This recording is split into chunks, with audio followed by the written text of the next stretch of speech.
Good YouTube, Quinn Wade coming to y'all with that instant analysis. This time is on the New Orleans Pelicans beating the Chicago Bulls 119 to 113. The Bulls go to 18 and 22 and 8 and 13 at home, and the Pelicans improve to 9 and 32, 4 and 16 away from home. Um, this is actually the Pelicans winning this series in the regular season. They won both meetings against the Bulls. They don't play each other again unless they meet in the finals, which is very unlikely for both teams. But I would say it was a fun game and it really was competitive, and that's all you can really hope for games to be. And the Chicago Bulls won the first quarter 33-29. They won the second quarter 26-24. But it was that second half, especially the third quarter, where they won 33-27 and then 33-27 again. And the Pelicans was able to make up the difference and do enough to create their distance to be able to win versus the Chicago Bulls today. Zion Williamson, I love what he did today with his scoring and his passing. He had 9 assists. He was pushing the tempo, finding guys, pushing the ball up early to find guys for easy threes, easy shots. He gave up the ball even when he was driving to the paint to find shooters and scorers. He did have 4 turnovers, so it wasn't perfect, but he had 21 points too. He was a +7 and plus minus. He had 3 personal fouls and a block. 7 rebounds, 5 of them was offensive, 1 of 4 from the free throw line, 10 of 14 from the field. He was able to get to the paint a lot and finish. That's what he does. He's a wrecking ball. He's a bulldozer, and he's just so strong and so physical and so powerful that it's just hard to stop him or keep him off the free throw line. But he was 1 of 4, like I said, from the free throw line. He got there. He just didn't make any really easy. 2 of 2 from the field dunks. Usually what he does, 7 rebounds for him. 2 of them was offensive. 1 turnover, 1 personal foul, -4, -1 and plus minus. He had 4 points. CJ McCollum, he didn't shoot the ball that good. He was 3 of 13 and 2 of 7 from three. But he still kept attacking and finding guys because of his ball handling and his shot created an ability that he always has. Had 4 rebounds, 2 was offensive, 5 assists, 1 steal, 3 personal foul, -8 and plus -8 points. DeJounte Murray, you would have thought he would have had more points, but he had 15 because he was 4 of 14 from the field. He took a lot of shots, he just didn't make a lot of them. But he also had the most of his shots was threes, where he was 4 of 11 from three. He had some in key moments to keep them ahead or keep them in the game. So it ain't like they was all for nothing. 3 of 3 from the free throw line, 7 rebounds, 7 assists. 1 of his rebounds was offensive. He also had 1 steal, 2 turnovers, -9 and plus minus. Trey Murphy, I like what he did tonight. He led all Pelicans in scoring with those 32 points. He was 9 of 20 from the field, but 2 of 13 from three. But the bulk of his points came from not just scoring in the paint, which he did do, but getting to the free throw line 12 times, where he was 12 of 12, which was good to see. He had 6 rebounds, 4 assists, 3 steals, and a block. He also had 1 personal foul, 2. Daniel Tice had 4 points, +10 and plus minus, 2 personal fouls, 2 turnovers, 1 steal, 3 assists, 7 rebounds, 1 was offensive, 2 of 4 from the free throw line, or 2 from three. He was also 1 of 4 from the field. He didn't really do anything offensively, really, besides get assists. Jose Alvarado he is the beneficiary of some Zion passes. He went 4 or 3 from the 3-point line. They kept giving it to him. He kept taking them. Made half of them. You'll take that any day. 3 rebounds, 1 offensive rebound out of the 3 assists, 1 steal, 1 personal foul, +19 and plus minus, 12 points. And Brandon Boston was 2 of 5 from the field, 1 of 2 from three, 2 of 2 from the free throw line, -5 and plus -7 points. Javonte Green, 3 of 6 from the field, or 1 from three, 1 of 1 from the free throw line, 4 rebounds, 1 was offensive, 1 assist, 4 steals, 2 blocks, 2 personal foul, +2 and plus -7 points. And then Jordan Hawkins, he was 4 of 10 from the field. He did knock down the three, but he was 1 of 6, 1 rebound, 1 block, 1 turnover, I would say +15 and plus -9 points for him. And Jose was actually the only guy that scored in double figures off the bench. 42 of 96, 43% from the field, 14 of 50, 28% from three, 21 of 26, 80% from the free throw line, 13 rebounds offensive, 46 rebounds total, 32 assists. As a team, 11 steals, 5 blocks, 10 turnovers, 13 personal fouls, and 119 points. And the Chicago Bulls, they stayed in it. They had a chance to win it. They just didn't knock down enough shots, and they just ran out of time. Patrick Williams had 8 points, minus 19 and plus minus, 2 personal fouls, 1 turnover, 1 block, 1 assist, 1 rebound, 2 of 4 from three, 3 of 7 from the field. Nikola Vucevic, 10 of 16 from the field, 1 of 2 from three, 1 of 2 from the free throw line, 15 rebounds, 7 of them was offensive, 2 assists, 1 steal, 1 block, 3 turnovers, 3 personal foul, plus 6 and plus minus 22 points. Kobe White, 8 of 17 from the field, 1 of 8 from three, 5 of 5 from the free throw line, 3 rebounds, 4 assists, 3 personal fouls, minus 6 and plus minus 22 points. And Zach LaVine, 10 of 22 from the field, 4 of 6 from three, 1 of 3 from the free throw line.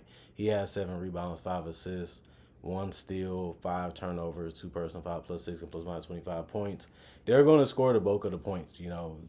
I like what Vucevic has done this year. He's scoring the ball very well with the hook shots, the post shots, the dunks, the mid-range, the threes, the free throws. He has done it all offensively, has been good for the most part, and he's trying defensively, even if he's not a great one or a good one. He's efficient, and he's very smart with his shot selection, and he's very smart for how he can get open sometimes for dunks, steals at his day, even though he's getting older. Kobe White, he takes some tough ones. Sometimes it gets hot, sometimes it goes cold. Sometimes he give you a barrage of threes. Sometimes he does get to the free throw line or get out in transition to a finish. You take whatever he gives you because he's usually giving you some good quality minutes offensively, and even though his numbers don't look good, when you see the 1 of 8 from three, he still shot the ball decently from the field, considering that he's a volume scorer and always has been, and that's what you need him to be. You need him to keep the defense honest and keep the defense respecting the entire team when they're on offense, and he's a guy that can light you up, can really hurt you, even with the pass sometimes, and he has to be aggressive offensively to be able to do that and for that to open up. And then Zach LaVine, the guy sometimes look unstoppable, especially with that jumper. He can step back and hit it. He can pull it up over you and just hit it.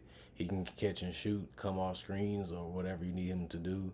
He also can put the ball on the floor and get layups and dunks, and he can also knock down free throws, and he can also kill you in transition. So he does a lot of things that Kobe White does. He just does it better and more efficient. But tonight they didn't have the most efficient night, even from the free throw line, outside of Kobe White. But they did score the ball like they should have, because that's their big three. Josh Giddey, he was 2 of 12 from the field, 1 of 6 from three. He was 2 of 2 from the free throw line. He had 13 rebounds, 5 of them was offensive, 12 assists, 4 steals, 1 block, 2 turnovers, 2 personal fouls, minus 8 and plus minus 7 points. You gotta love what you seen out of Giddey. He didn't score. He didn't really do much offensively, but pass. And he found guys over and over again. They was running and they was filling things up because of the passing of Giddey. And I like the fact that he rebounded very good. Vucevic wasn't the only one looking forward to getting him. Zach LaVine, like I said, had a good rebounding night for a guard. But I love what Giddey did. If the shot ain't working, the scoring ain't working, keep trying to knock down the shots that you can, especially the open ones, and if you can't, make plays for others. And the fact that he did do real good defensively shows you that this guy is really a high IQ player sometimes. And sometimes you just need guys that's willing to make the right play for the team. Jalen Smith, 13 points, minus 17 and plus minus 2 personal fouls, 1 turnover, 4 rebounds, 3 was offensive. He was 1 of 4 from three. He was 6 of 9 from the field. He ended up with double figures. He's long. He's going to finish. He's going to get opportunities. He hangs out at the three-point line, has the ability to knock him down. You just want to see him get better defensively. Dalen Terry, he played 6 minutes. He ended up getting 1 steal, 1 personal foul, minus 7 and plus minus in those 6 minutes. Matas Buzelis got 12 minutes play. He was 2 of 6 from the field and 1 of 3 from the three-point line. Like the fact that he scored in transition, kind of finished with the layup, and then you like the fact that he knocked down the three. They're going to give him those every game. If he can knock them down, he can knock them down. If he don't, they're going to just live with him, just being open. Defensively, 4 rebounds, minus 2 and plus minus 5 points. Julian Phillips, 0 of 2 from the field, 2 of 2 rebounds, 1 assist, 2 blocks, +1 and plus minus 0 points. And Taylor Hunter Tucker played 8 minutes. He was 0-1 from the field, and he was a +6 and plus minus. Didn't really do much after that. 25 points. 25 minutes and 4 of 10. 3 of 8 from three for Lonzo Ball. Like, if you're gonna be 4 of 10 from the field and 3 of 8 from three, you'll take it because you also had the 8 rebounds and 3 of them was offensive. He had 6 assists, 1 steal, 1 block. He did have 3 personal fouls. Well, 4 personal fouls, 3 turnovers. He was a +10 and plus minus. He had 11 points. So he was the other guy that was in double figures off the bench. Like, I liked his 3-point shooting. Some of them was a little rushed, but it's just him getting his footing and his confidence back. And then you like the fact that he was able to get to the basket. You like the fact that he's still facilitating well. He keeps his head up. He keeps trying to figure out. He doesn't have the same blurs, the same burst or speed that he used to be able to blow by people and get to the rim even for kickouts like he used to. But he's still trying to figure out how he can play his game with his new leg and knee. And it's tough. And he says it got to be true. It took him forever to come back. And now you got to find a way to use the speed and the strength and the athleticism that you used to have. You don't have it as much, but you got to use what you have to be the best player that you can be. And this is the type of night that you should expect him to have in those minutes that he gets. And I think it was a good night for him overall, based off the defense, based off the passing, based off the scoring. This is how he always played. It's just a little slower, a little bit more mature, too, with his things. You just don't want him to rush or just try to jack up shots just to be a big part of what they do. He can play a smooth, calm, collective, and just high feel for the game, IQ basketball like he used to, and still have the same type of impact, even if he doesn't score a lot. But you still like him to be able to take the open threes when they're there and just continue to facilitate to the best of his ability when he has the ball in his hands or when he's just passing around for a good shot to turn into a great shot. The rest of the guys did not play coach's decision. 45, 101. Well, 45, 102, 44% from the field. 14 to 43, 32% from three.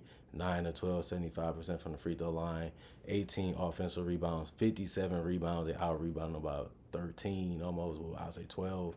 31 assists, 8 steals, 6 blocks, 15 turnovers, 19 personal fouls, and 113 is what they scored. And that was enough to not get the win because the Pelicans was able to score more and they was able to take over the game when it needed it the most. Zion, he looked at fantastico tonight. I love his strength. I love his speed. I love his passing. I love his aggressiveness. And he just made it seem like they can't do nothing to stop us. And they did look that good. We just want to see the Pelicans more healthy than they have been. I think their season is basically over. They're going to get another good piece in the draft. We're going to see what direction they choose to go in as the trade deadline comes closer, and we're going to see what they do in free agency and in the draft. This is a big year, and I would say a big 2 years to figure out what are the Pelicans going to look like, what are they going to be, because the things they have been doing hasn't fully worked out. You never really know until that year starts. You never really know until that year is done.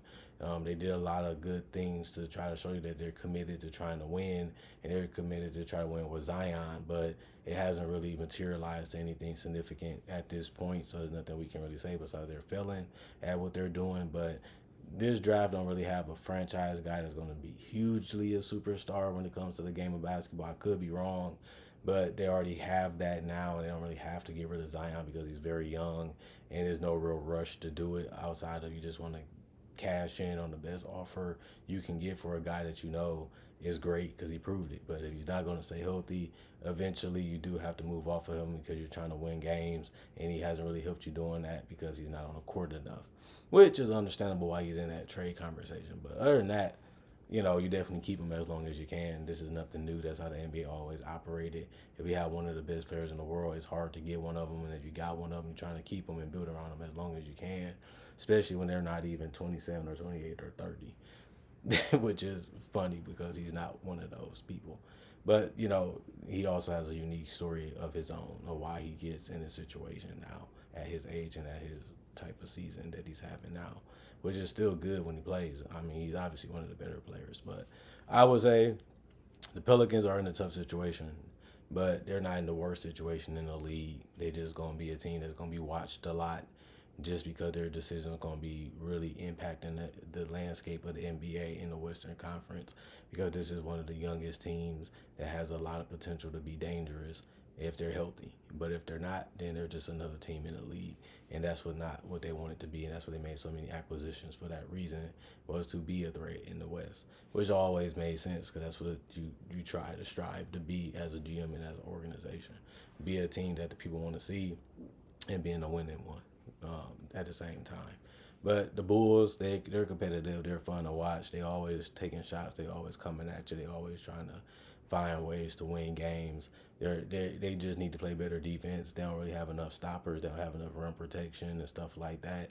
And that's one of the reasons why they struggle to win games.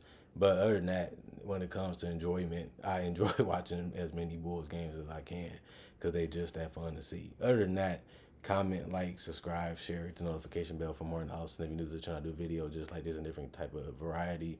Also do breakdowns of legends, current players, rookies, and also future stars with real footage too. And not only that, I do mock drafts and draft coverage of the current drafts every year. So if you like that type of content, check out my channel. And if you want to see content that ain't basketball related, you can check out my social medias. They will also be on my channel too if you want something that's not always basketball content related wise. Other than that, thanks for watching. Hope you guys enjoyed the video. Hope you guys are having a great weekday so far. Hope you back ready for the grind and getting back to work for a couple of days before the weekend is back here. And hopefully you guys stay blessed up, and hopefully you guys are doing well. And thank you guys for continuing to check out the channel, continue to watch, continue to enjoy what I do, and appreciate it for what it is. And I love that from you guys, and I'm really happy to make content for people that is really looking forward to it and really enjoy it like you guys do, regardless of what platform you guys watch me on. Other than that, see you guys hopefully later today with more analysis, or tomorrow.